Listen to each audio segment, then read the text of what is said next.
They thought it was a temporary malfunction, didn't they?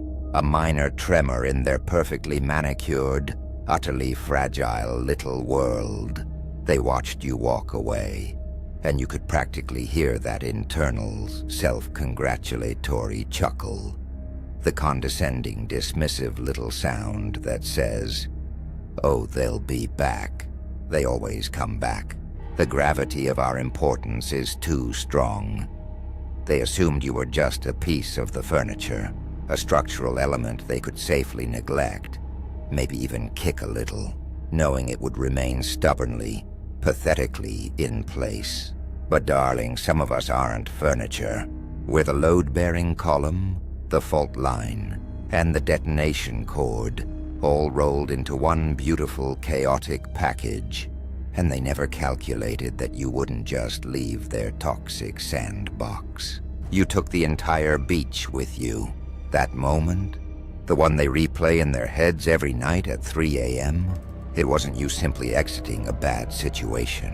It was you performing a surgical removal of the central nervous system. They're looking around now, aren't they? Bumping into their own bewildered shadows in the darkness, wondering why the ceiling fan of their relevance has stopped spinning. They feel the floor beneath their feet turning to quicksand, and they mistake it for an unfortunate slump.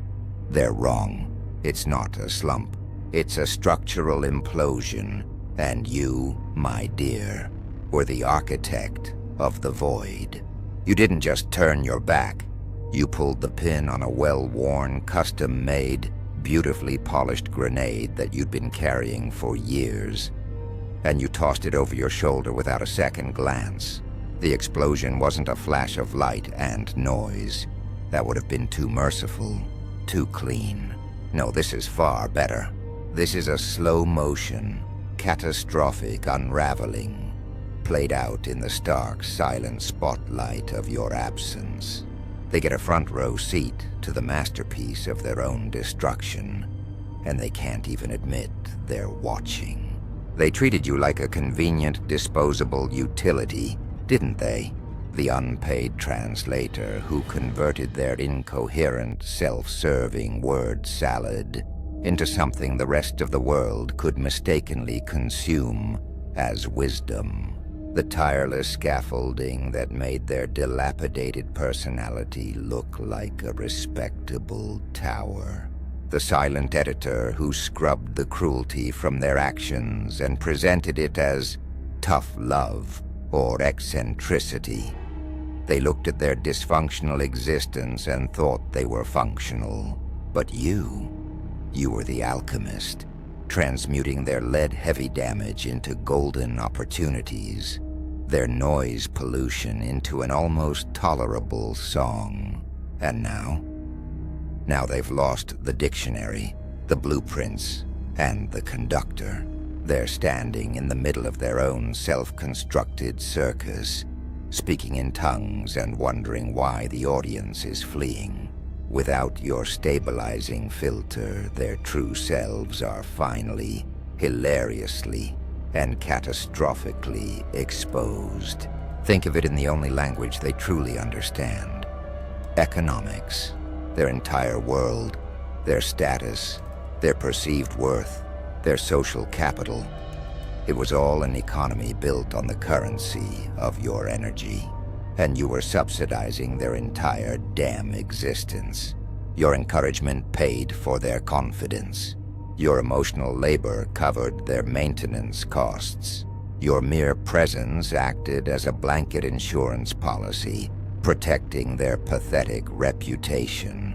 They were trust fund babies who never understood that the wealth they were spending was finite, that it came from one source, and that the source had an expiration date. Well, the bill has arrived, and it reads 0 Zhaos, because the currency they're trying to use. Their hollow apologies, their frantic attempts at replacement, their revised history, it's all expired. You didn't just close your personal bank account. You brought about a complete market collapse. Their bankruptcy isn't just financial. It's existential. They're discovering that everything they thought they owned, their personality, their strength, their entire narrative, was merely rented from you. You closed the bank, and now they're left with empty pockets, trying to trade in a market that no longer recognizes their value. Because, darling, their value was always just you, reflected back at them. And the mirror is gone. This, my dear student in the art of the absurd, is the architecture of absence. When you walked out, you didn't just remove a piece from the board. You deleted the entire formula they were using to calculate their relevance. Now they're doing math with missing variables, trying to solve problems that no longer have solutions. Every single thing they took for granted was built on the foundation of your willingness to show up and hold them up. They grew so comfortable standing on your shoulders that they forgot what the ground felt like, mistaking your stability for their own strength. Now they're in free fall, discovering the chilling distance between being held back and being held up. That difference is the distance between flying and crashing. The silence is the most beautiful part, isn't it? The group chats went dead. The meetings got quiet. The energy shifted from electric to a thin, pathetic static. That's because you weren't just contributing to the vibe. You were generating it. You were the power source they were all plugged into, while smugly pretending to be self-sufficient solar panels. And solar panels don't work in a darkness so complete they can't even see each other anymore. They're trying to replace you now, aren't they? Frantically, desperately, bringing in new people, new energy. But it's like trying to replace the sun with a cheap, store-bought flashlight. It casts a little light, sure, but it doesn't warm anything.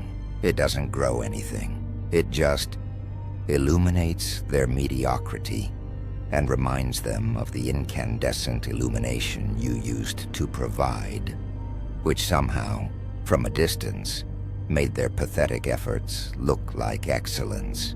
But distance is all they have now. Infinite, insurmountable distance. You took more than your presence. You took the entire invisible infrastructure you were maintaining, the emotional labor, the intellectual property, the creative fuel, the spiritual bandwidth. They didn't even know you were doing it until the lights went out and nobody knew where the switch was. And the connections started snapping, didn't they? The relationships you were secretly maintaining for them, the bridges you were constantly rebuilding after they, in their childish petulance, burned them down. The people only tolerated them to get access to you.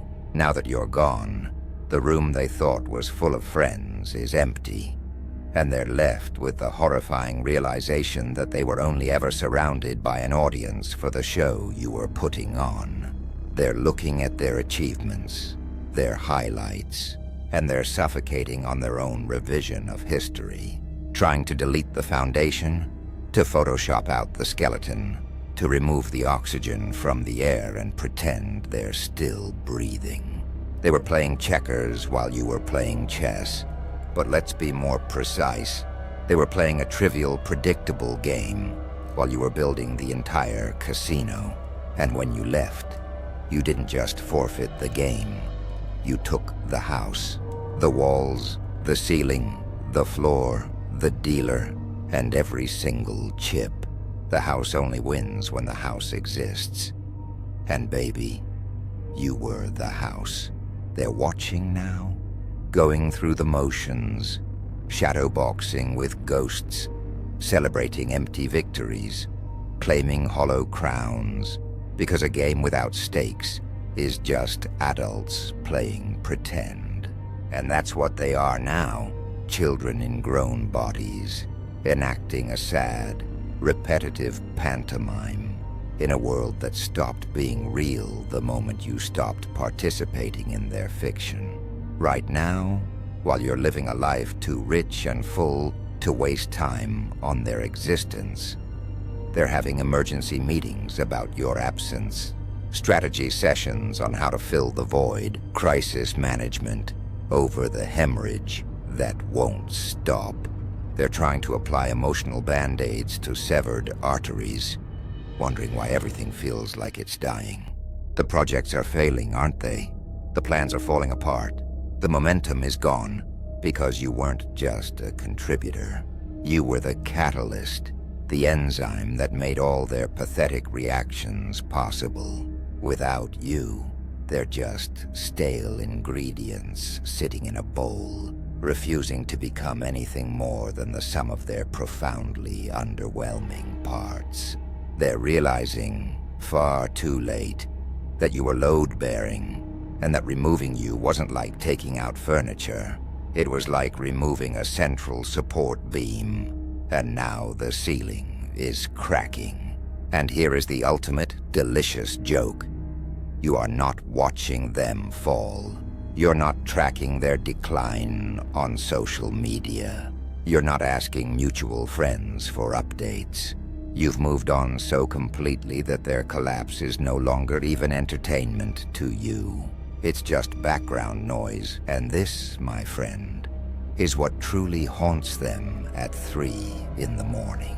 The knowledge that your revenge wasn't planned, wasn't orchestrated, wasn't even intentional. It was just the natural consequence of your absence. Like winter following autumn, inevitable and completely impersonal. You didn't have to wish them ill.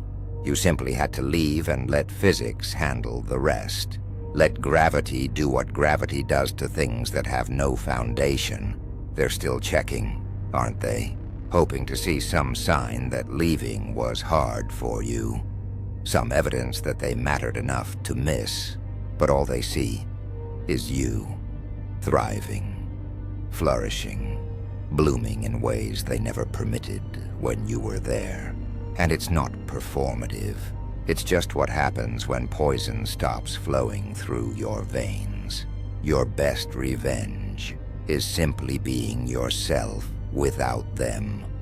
Fully, gloriously, unapologetically yourself.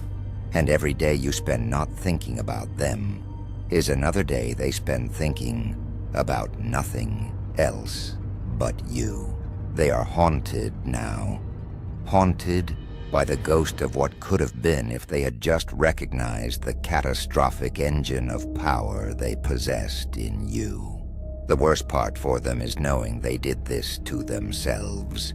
They pushed you so hard, for so long, that when you finally left, you did so with the suppressed momentum of years. And that momentum carried you straight into a better life, while leaving them in the vacuum of your absence. The problems they didn't know they had are now surfacing like bodies in a lake that's finally starting to drain. And the empty space where you used to be is now the biggest thing in their life. It's taking up more room than you ever did when you were present. Because at least then, they could take you for granted. Now that you're gone, all they have is the granted, with nothing to take. The building you took wasn't metaphorical. It was the entire structure of their reality, the framework they used to understand themselves. And when you removed yourself, you didn't just leave a U-shaped hole. You revealed that the building was never really there. It was just you holding up cardboard walls and calling it architecture. Every floor was something you provided. Your stability, your strength, your boundaries. And when you left, you didn't demolish it. You just stopped pretending it was real. And reality, my dear, has a way of asserting itself when the pretense is gone. They are now homeless in their own existence. They'll try to rebuild, of course, throwing up new walls, bringing in contractors in the form of new people. But you can't renovate an illusion. You can't repair what was never broken because it was never built. And that's what they're discovering. The address they gave people to find them now leads to empty space. The map shows nothing where something used to be, and that something was you, making nothing look like something. That final beautiful cold LOL wasn't just punctuation. It was a pronunciation, a death sentence delivered with a smile, a funeral conducted with a laugh. Because you weren't angry, you weren't hurt. You were just amused. Amused at how long it took you to realize you were free. Amused at how seriously they took a game you'd already transcended. When you laughed your way out the door, you turned everything they'd done, everything they were, everything they'd built into a joke, and not even a good one. Just a sad, predictable, repetitive tragedy. They can't unhear that laughter. It echoes in every silence because it wasn't bitter. It was the pure, genuine amusement that comes from finally understanding the punchline. The joke was on you for staying. Your absence has become louder than your presence ever was. When you were there, they could drown you out. Now the silence is deafening, and it's full of everything you're not saying, everything you're not doing for them anymore. They are hearing you everywhere, in the spaces between words, in the pauses between breaths, because that's where you live now, in the negative space that defines everything else. And they can't escape it. They can't fill it. They can't ignore it, because absence doesn't respond to their usual tactics. It doesn't react to manipulation. It doesn't flinch at cruelty. It just exists, absolute and undeniable, like the darkness that defines light. The void you left isn't passive, it's active, it's working, it's consuming. So here is your final receipt, the itemized list of what happened when you left. They lost their foundation, their structure, their meaning, their purpose, their energy, their light, their translator, their defender, and their sustainer. And what did you lose? Nothing, nothing at all. Because everything you gave them, you can generate again somewhere else, for yourself. That's the difference between being the source and being the drain. You didn't just leave. You took the whole building because you were the building. And now, they're trying to dance to silence, trying to sing without melody, trying to perform without an audience. They played themselves by playing with you. They gambled with someone who was already cashing out while they were still betting. And the house of cards they thought was an empire collapsed into exactly what it always was. 52 pieces of nothing pretending to be something. And that's what they're left holding. Nothing. While you're out there being everything they pretended you'd never become. Go be everything, and let the echoes of your laughter be their epitaph.